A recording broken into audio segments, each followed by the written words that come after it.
আপনারা অনেকে জেনে থাকবেন ভারতবর্ষে প্রাতিষ্ঠানিক জমির মালিকানা সবচেয়ে বেশি হলো ভারতের রেলওয়ে এবং সেনাবাহিনীর। তৃতীয় সর্বোচ্চ প্রাতিষ্ঠানিক জমির মালিকানা হলো ভারতের মুসলমানদের ওয়াকফ বোর্ডের জমি। 8.7 লক্ষ সম্পদের মালিক হলো মুসলমানদের ওয়াকফ বোর্ড। ফিলিস্তিন তো অনেক দূরে, আমাদের পার্শ্ববর্তী দেশ ভারতে যুগ যুগ ধরে যেভাবে মুসলমান নিধন চলছে, সংখ্যালঘুদের উপরে যেভাবে নির্যাতন চলছে, গোটা পৃথিবীর অন্য খুব কম দেশে এইভাবে সংখ্যালঘুদের উপর নির্যাতন হয়ে থাকে।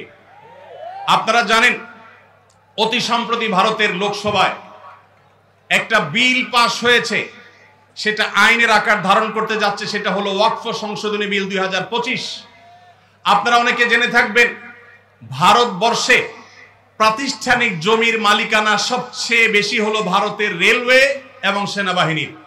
তৃতীয় সর্বোচ্চ প্রাতিষ্ঠানিক জমির মালিকানা হলো ভারতের মুসলমানদের ওয়াকফ বোর্ডের জমি।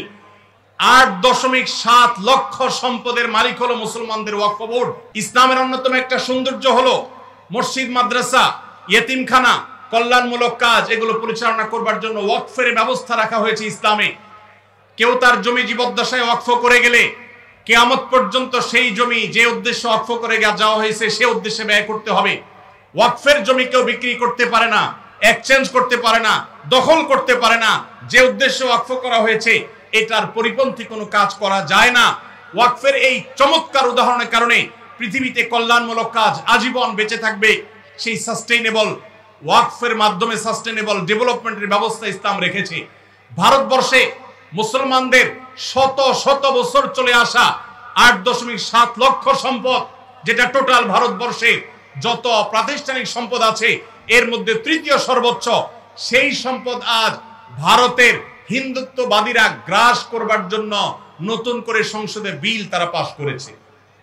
আপনারা জানেন এই বিলে সুস্পষ্টভাবে বলা হয়েছে যে মুসলমানদের ওয়াকফ বোর্ড, যেটা নিতান্ত ইসলামিক একটা বিষয়, এটা এতদিন পর্যন্ত মুসলমানরাই পরিচালনা করে আসতো।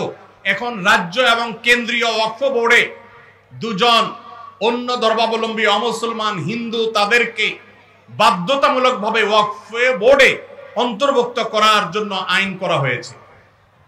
তার মানে মুসলমানদের মসজিদ পরিচালনার জন্য মুসলমানদেরকে ঢুকাইতে হবে কমিটিতে। এরকম ন্যাক্কারজনক, এরকম জঘন্য বিল আজকে তারা লোকসভায় পাশ করেছে। আমরা বাংলাদেশের এই প্রান্ত থেকে এই জঘন্য মুসলমানদের স্বাধীনতা হরণকারী, মুসলমানদের অধিকার খর্বকারী এই কালো আইন যেটা হতে যাচ্ছে সেটার বিরুদ্ধে আমরা তীব্র নিন্দা এবং প্রতিবাদ জানাচ্ছি। ভাইরা আমার, আমাদের দেশে পান থেকে চুন খসলেই যারা সংখ্যালঘু অধিকার বলে চিৎকার চেঁচামেচি করে আর নিন্দা জ্ঞাপন করে, তারা যুগ যুগ ধরে যে মুসলমান নিধন করে আসছে, সেখানে সামান্য একটু গোশত পাওয়া যাওয়ার কাল্পনিক অভিযোগের ভিত্তিতে দিন দুপুরে মানুষকে পিটিয়ে মেরে ফেলা হয়। হোলির রং গায়ে মাখতে না চাওয়ার কারণে দিন দুপুরে পিটিয়ে মানুষকে মেরে ফেলা হয়।